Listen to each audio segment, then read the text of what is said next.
जय श्री हरि विष्णु। राधे राधे दोस्तों, आप सभी का मेरे चैनल में बहुत बहुत स्वागत है।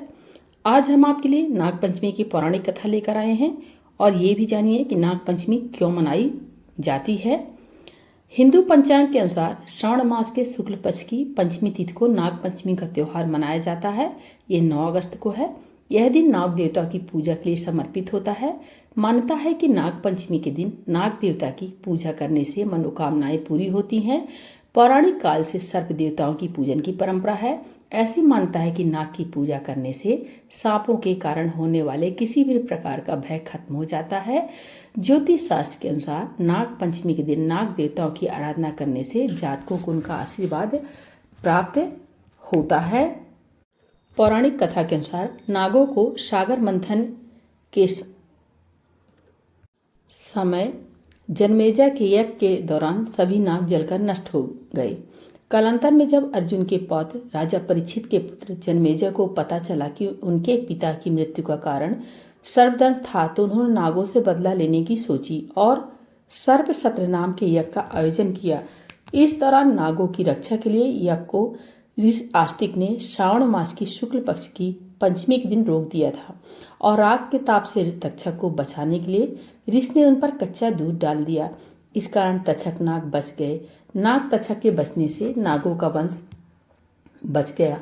मानता है कि तभी से नाग पंचमी मनाई जाने लगी और इस दिन नाग देवता को दूध चढ़ाने की परंपरा शुरू हुई।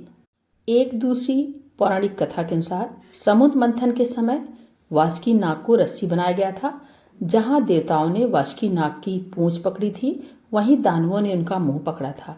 मंथन में पहले विष निकला, जिसे भगवान शिव ने कंठ में धारण किया और समस्त लोगों की रक्षा की।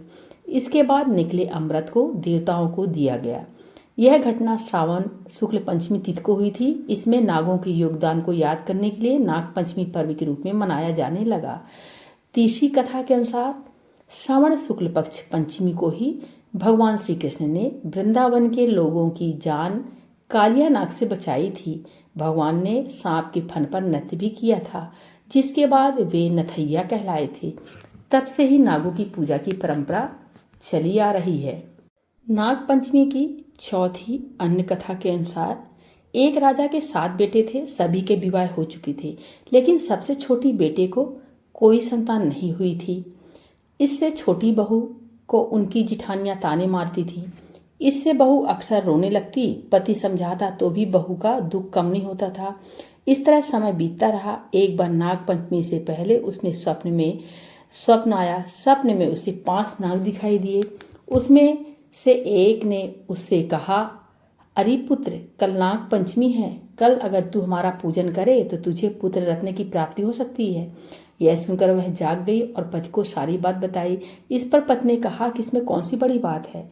5 नाग दिखाई दिए हैं तो 5 की आकृति बनाकर पूजन कर देना। नाग लोग ठंडा भोजन करते हैं, इसलिए कच्चे दूध से उन्हें प्रसन्न करना। छोटी बहू ने वैसा ही किया और 9 महीने बाद उसे पुत्र की प्राप्ति हुई। 5वीं कथा। एक पौराणिक कथा के अनुसार एक किसान के परिवार में 2 बेटे और 1 बेटी थी। एक दिन खेत जोतते समय हल से नाग के 3 बच्चे मर गए। पहले तो नागिन खूब रोई, बाद में बदला लेने का संकल्प किया और रात में किसान उसकी पत्नी और दोनों बेटों को डस लिया। अगले दिन वह किसान की बेटी को डसने चली तो उसने उसके सामने दूध रख दिया और हाथ जोड़कर क्षमा मांगने लगी।